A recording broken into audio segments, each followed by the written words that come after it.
N Sreekumar, അതായത് BJP-യിലേക്ക് വന്നാൽ 40 വർഷമായി യാതൊന്നും പ്രതീക്ഷിക്കാതെ പാർട്ടിക്ക് വേണ്ടി പ്രവർത്തിച്ച ഒരാൾ, അതായത് ക്രിസ്ത്യൻ വിഭാഗത്തിനൊക്കെ BJP ബഹുദൂരം അകലെയായിരുന്ന കാലത്ത് പോലും സധൈര്യം ആ പാർട്ടിയിലേക്ക് ഇറങ്ങി വന്ന് സൈക്കിൾ യാത്രകളിലൂടെ പാർട്ടിയെ വളർത്താൻ ശ്രമിച്ച ഒരാൾക്ക് അപ്രതീക്ഷിതമായി മന്ത്രിസ്ഥാനം കൊടുക്കുന്നു.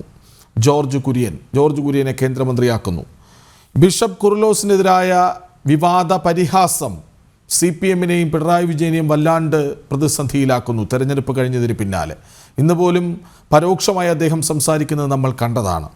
ഈ ക്രൈസ്തവരെ തണുപ്പിക്കാനാണെങ്കിൽ ജോസ് കെ മാണിക്ക് വേണ്ടി ഈ വിട്ടുവീഴ്ച ചെയ്തതിനെ CPM-നെ പ്രശംസിക്കേണ്ടി വരില്ലേ?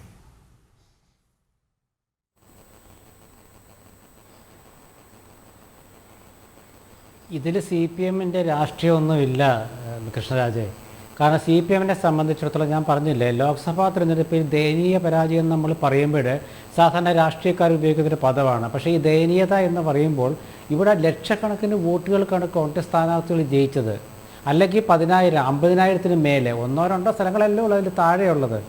അപ്പോൾ പാലക്കാടക്കം നിങ്ങൾ നോക്കൂ, VK ശ്രീകണ്ഠൻ്റെ ഭൂരിപക്ഷം എത്രയാണ്? അവരുടെ ഒരു മണ്ഡലമല്ലേ. അതുപോലെ ഇങ്ങനെ CPM വല്ലാതെ പിന്നാക്കം പോകുമ്പോൾ മധ്യ കേരളത്തിലെ ഒരു പ്രാദേശിക രാഷ്ട്രീയ കക്ഷിയുടെ പിന്തുണ അവർക്ക് ആവശ്യമാണ്. അത് മാത്രമല്ല, ഞാൻ നേരത്തെ പറഞ്ഞതുപോലെ കേരള കോൺഗ്രസിൽ പ്രശ്നം ഉണ്ടാവുകയാണെങ്കിൽ അതിൻ്റെ ഉത്തരവാദിത്വം CPM ഏറ്റെടുക്കേണ്ടി വരും. അപ്പോൾ അങ്ങനെ വരുമ്പോൾ അവരെ സംബന്ധിച്ച് CPM-ൻ്റെ അടിത്തറയൊന്നും ശിഥിലമായി നിന്ന് ഞാൻ കരുതുന്നില്ല. അവരേത് സമയത്തും ഉയർത്തെഴുന്നേൽക്കാൻ പറ്റാവുന്നൊരു പാർട്ടി തന്നെയാണ്, സംശയമൊന്നുമില്ലാത്ത കാര്യം അത്. പക്ഷേ പഴയകാല CPM-ൽ നിന്ന് വ്യത്യസ്തമായി നമ്മൾ കാണുന്നത് പാർട്ടിയല്ല ഇന്ന് പാർട്ടിയെ നയിക്കുന്നത്, പക്ഷേ ചില വ്യക്തികളാണ് എന്നുള്ളതാണ്. ആ വ്യക്തികൾ അവരുടെ ചില ശൈലി മാറ്റണമെന്നുള്ള അഭിപ്രായം ഉയരുന്ന ഘട്ടത്തിലാണ് കേരള കോൺഗ്രസ് മുറുകെ പിടിച്ചത്. അപ്പോൾ അങ്ങനെ പറയുമ്പോൾ ഈ കേരള കോൺഗ്രസിൻ്റെ സമ്മർദ്ദ രാഷ്ട്രീയത്തെക്കുറിച്ച് നമുക്ക് നന്നായിട്ടറിയാം. ഇപ്പം നേരത്തെ UDF-ൻ്റെ ഭരണകാലത്തെ KM മാണി ഒരു പ്രത്യേക ബ്ലോക്കായിരുന്നത് നമുക്കറിയാമല്ലോ.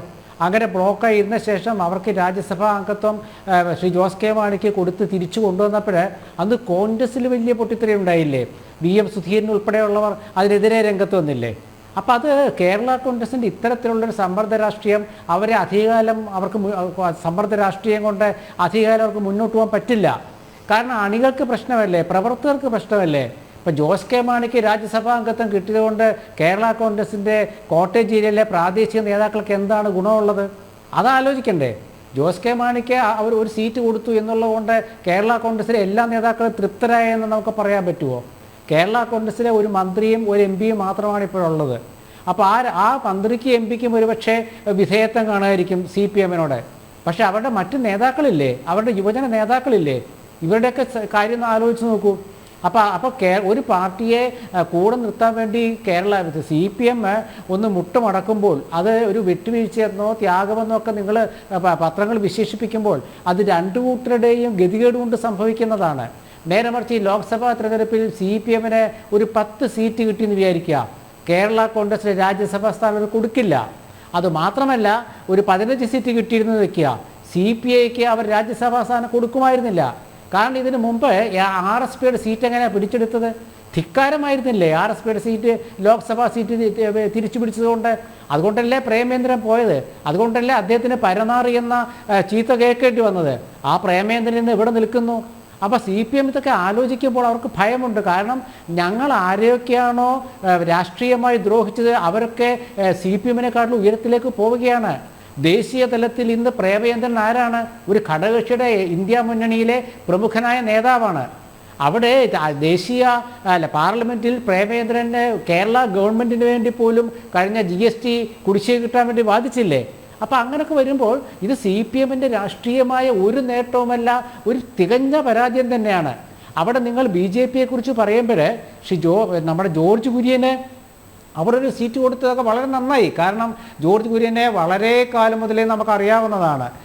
അദ്ദേഹം, എനിക്ക് തോന്നുന്നു അദ്ദേഹം തൃശ്ശൂരിലെ നമ്മുടെ പഴയൊരു ജനസംഘം നേതാവുണ്ടായിരുന്നു, PD പുരുഷോത്തമ മാസ്റ്റർ. അദ്ദേഹം BJP-യുടെ പിന്നെ സംസ്ഥാന പ്രസിഡൻ്റൊക്കെ ആയ ഒരാളാണ്, സംസ്ഥാന ജനറൽ സെക്രട്ടറിയൊക്കെ ആയ ഒരാളാണ്. അപ്പോൾ PD പുരുഷോത്തമ മാഷ് അന്ന് BJP വളർച്ച വന്നിട്ടില്ല. അന്ന് പുരുഷോത്തമ മാഷ ശിഷ്യനായിരുന്നു ഈ ജോർജ് കുര്യൻ എന്ന് തോന്നുന്നു. അദ്ദേഹം തൃശ്ശൂരെ പുരുഷോത്തമ മാഷ വീട്ടിൽ വരുമ്പോൾ ഞാൻ കാണാറുണ്ട്. അന്ന് ജോർജ് കുര്യൻ യുവമോർച്ചയുടെ സംസ്ഥാന സെക്രട്ടറിയാണ് വർഷങ്ങൾക്ക് മുമ്പ്. അന്നോട്ട് എനിക്ക് അദ്ദേഹത്തെ ഞാൻ കണ്ടുപരിചയമുണ്ട്. അപ്പോൾ അങ്ങനെ ഒരാൾക്ക് കൊടുക്കുമ്പോൾ BJP കൊടുക്കുമ്പോൾ അത് ക്രിസ്ത്യാനികളെ മുഴുവൻ വശത്താക്കാൻ കഴിയും എന്ന് കരുതുന്നത് തെറ്റാണ്.